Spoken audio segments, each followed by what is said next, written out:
qolib ketgan gaplarni oxirigacha aytish uchun qaytdik.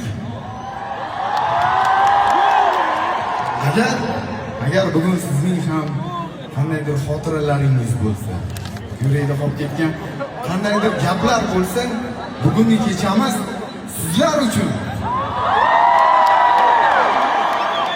18 yil oldin orzular, havaslar bilan chiqqan. Bugun esa shuncha yilda hayot bizga nimani o'rgatgan bo'lsa, shuni ko'tarib olib chiqdik. Shuncha yil ichida yiqildik, turdik, yig'ladik, kuldik.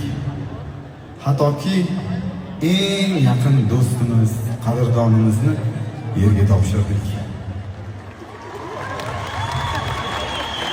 Yana birimiz esa o'lim bilan yuzma-yuz keldi va